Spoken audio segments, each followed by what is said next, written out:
I'm here with Lydia Guterman, Doyung Lee, and Avery Normandin of MIT Media Lab in Boston. And I would like to learn more about your perspectives on learning. We're at the Festival of Learning. We're at the first Festival of Learning, and we're learning ourselves. And we're constantly exchanging ideas between continents, between probably planets in the future.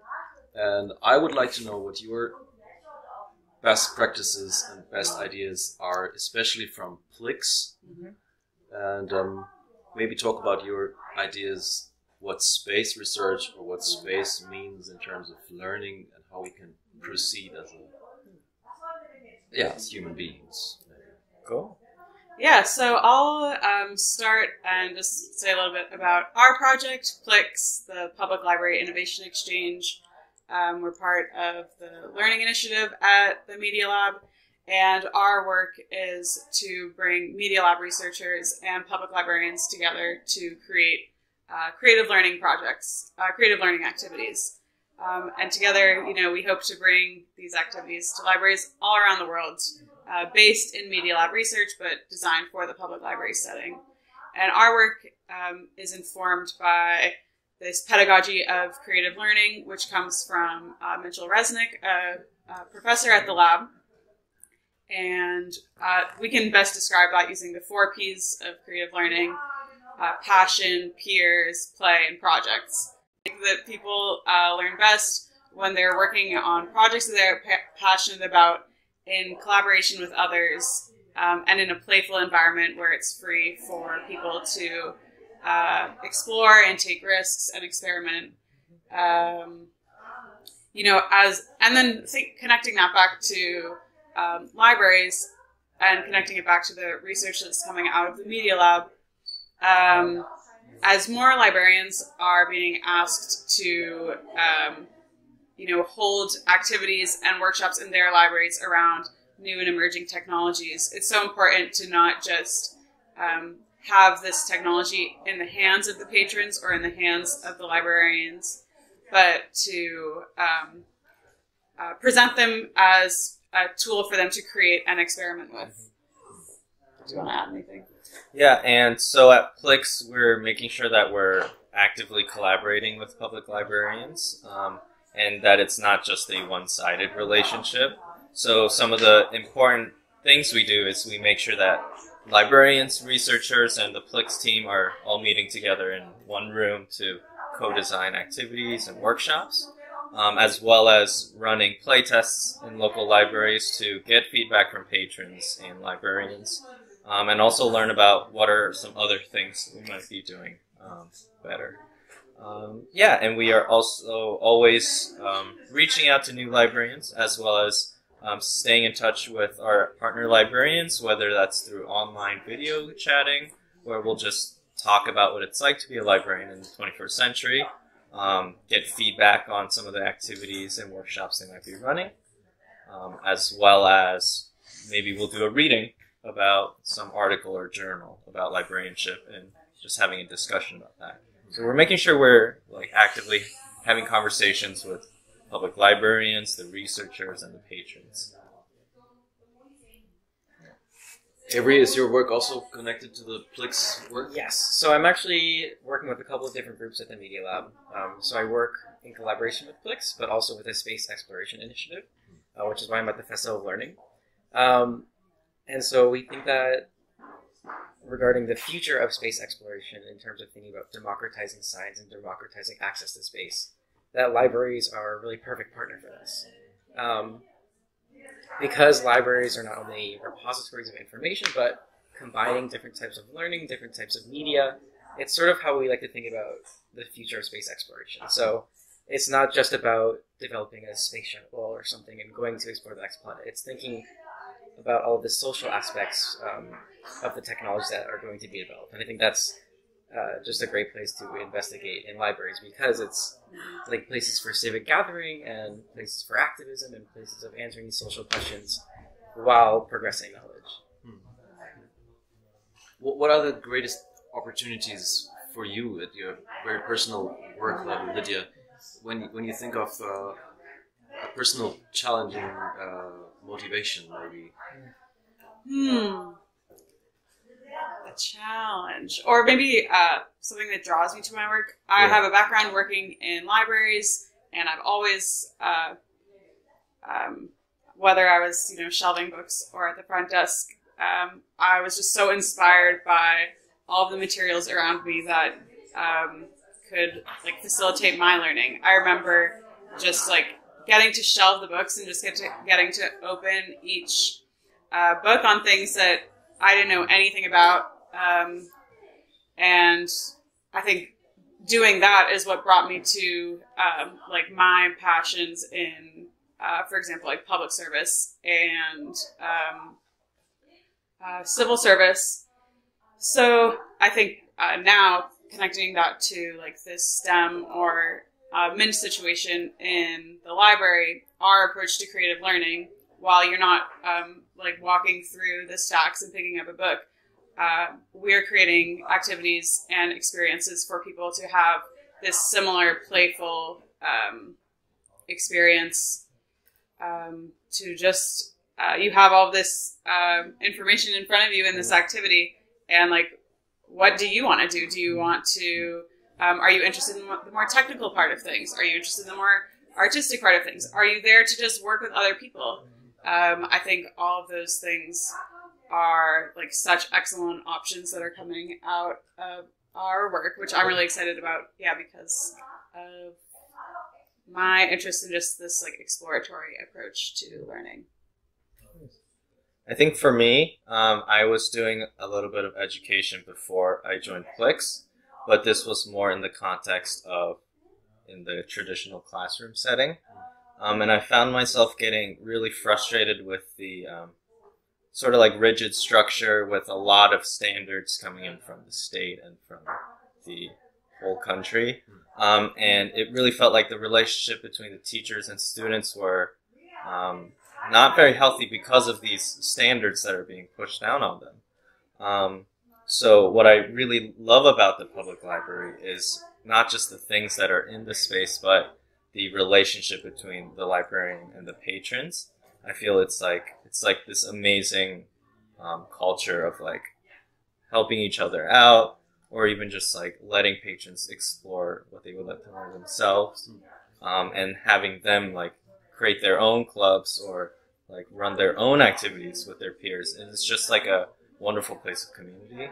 And so it's been really inspiring to talk to public librarians here who are really encouraging this creation of community and clubs and all these awesome things.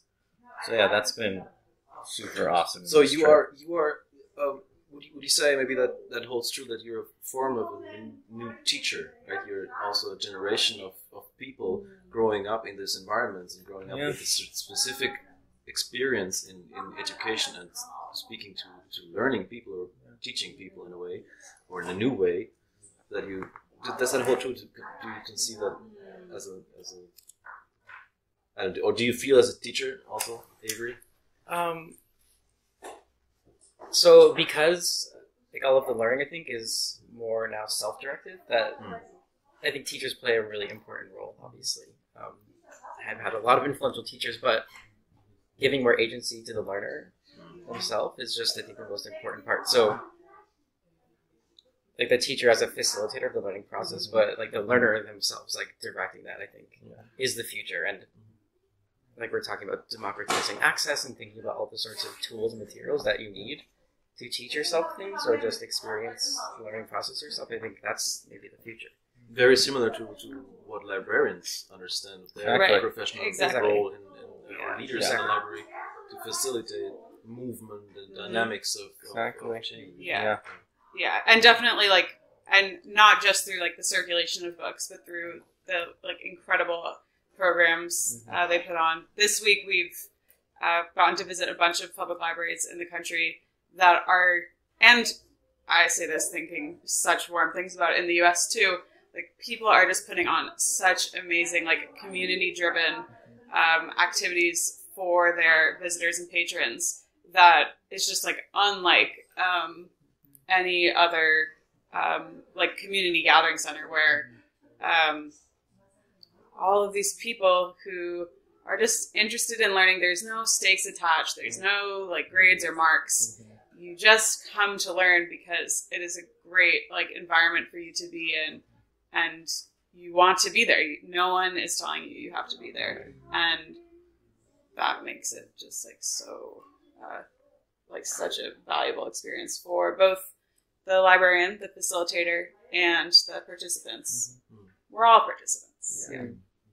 Who's thinking about putting these things into schools, into traditional schools? Because still, I mean, there's homeschooling, there's places where you learn outside of school, and there's clubs and all kinds of things and activities outside of school. But the majority of children and youth, and sometimes adults, when they go and educate themselves later on, they're still bound to a very traditional and very, I want to say, maybe stiff setting of this is what we've learned from the 19th century, one class, one teacher, and very much not much agency for a learner, maybe apart from personal interests in specific issues. How do you think schools should change, or did you have an agenda maybe, or did you get feedback from schools? How does that relationship develop?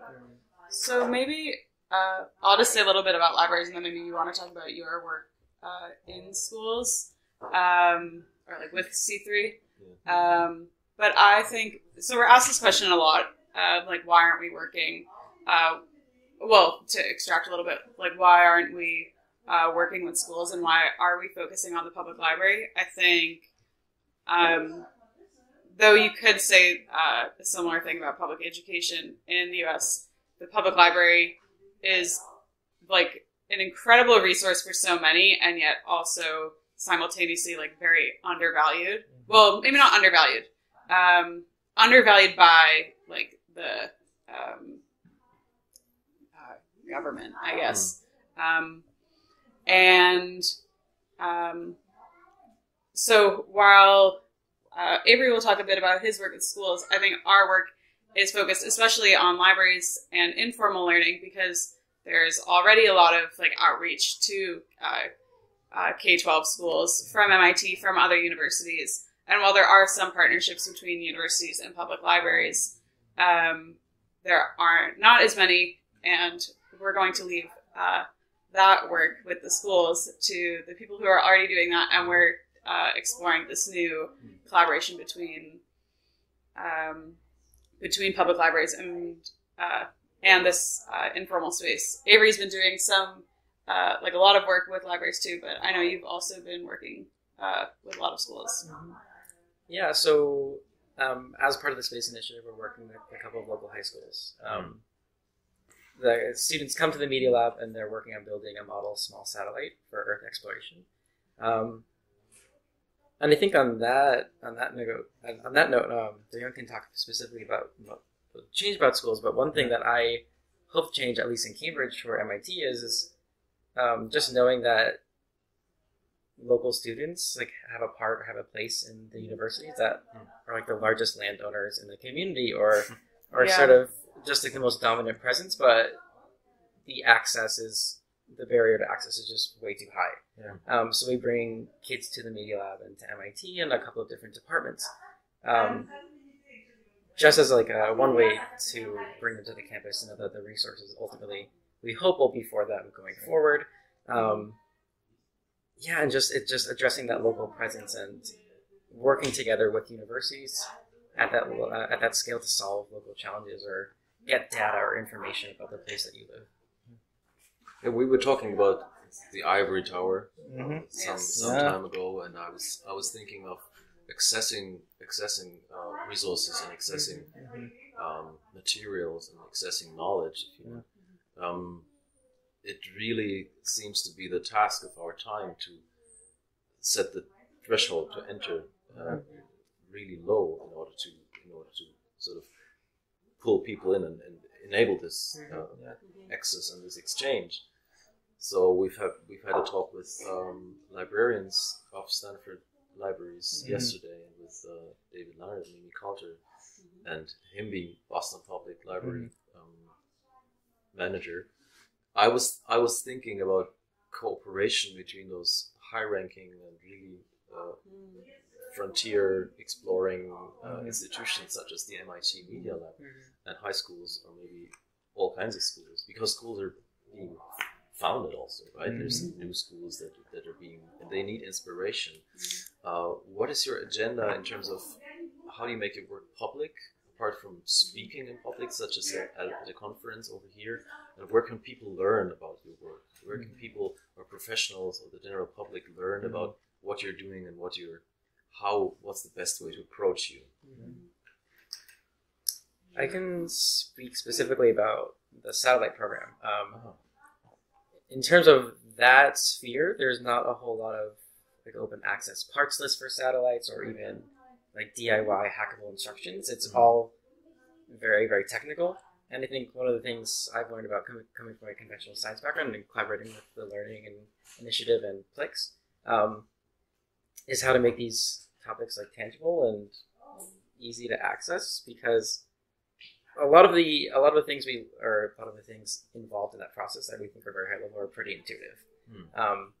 And so going through those experiences of, well, we can build model satellites to learn about subsystems of satellites. We can do like data acquisition in a pretty easy way and do all the analysis and pipeline. So that's one thing, and opening access to like builds and processes and things like that, and just making sure that the information is there. We've also discussed ground stations a lot, which are like antennas that sit in the ground and talk to satellites. And so just thinking of like tiered access strategies to get involved with like the science that is going on right now is things we're thinking about. Yeah, I'm thinking about, or my mind was caught when you said Ivory Tower, because then I was thinking, oh, well, what do we say about the library? And it's people, the term like palace for the people, which is so different from Ivory Tower. And I personally love it. Palace for the people, I think, is great. And thinking about, how do we bring, well, it's not even about like bringing our research there, because we definitely, like Doyung said earlier, it's not about us doing that. It's about collaborating. And we are collaborating, we're collaborating on behalf of MIT Media Lab, but we're also collaborating on behalf of our project. And when we're doing that, we don't want just like you're doing a tiered like outreach program, while we also online will post all of our materials lists, our written documentation, and other materials online. Putting something online is not enough. There are tons of things online, but that only means something if you are able to access it and you know about it. So making sure we especially have a strong relationship with our local collaborators. While we want to collaborate with libraries everywhere, we certainly think it's just so important to really establish a strong relationship with the people nearby, especially like you mentioned earlier.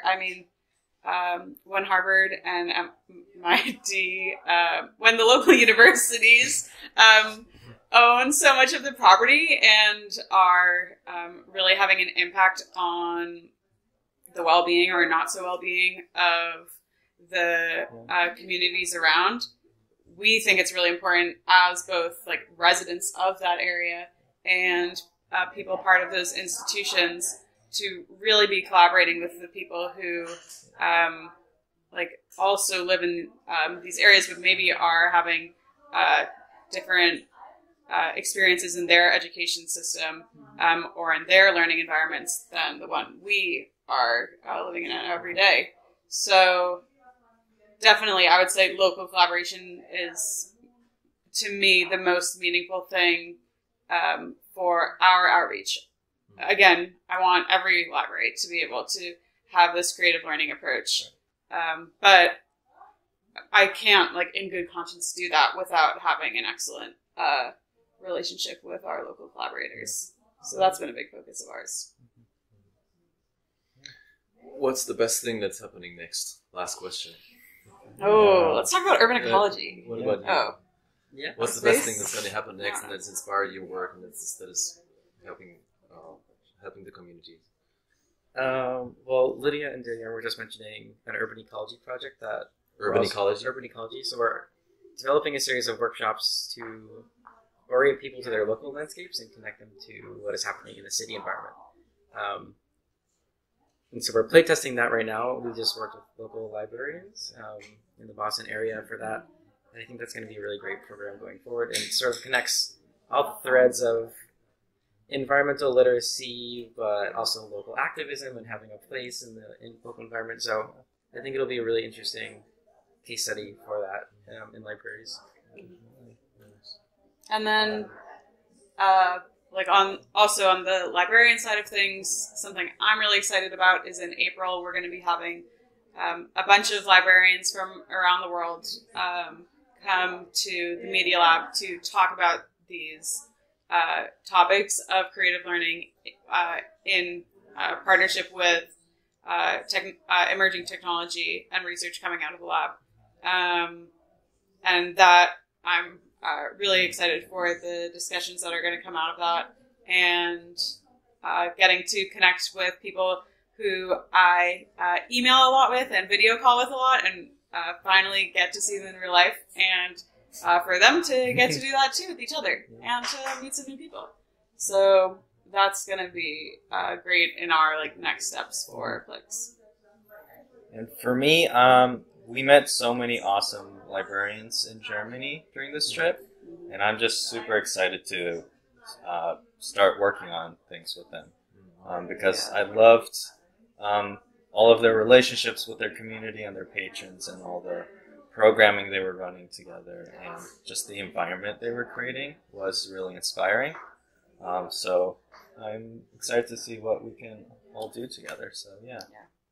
Well, I'm really excited to have you at the Festival of Learning, and I'm heaps thankful that you were here. Yeah. Avery, Normandin, and Doyung Lee, and Lydia Guterman, and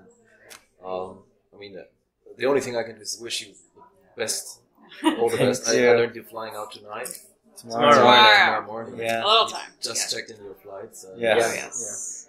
We are inspired by your work. Thank We're inspired by your talks and by what you were thinking about, and how you're approachable, how approachable you are, and how easy to talk to you are, and how nice you are, and how great it is to be with you at the Festival of Learning. Thanks so much. Thank you Thanks for for having having us. us. And thanks for those kind words. Yeah, That's nice. thank you. It's been wonderful. Thanks so much.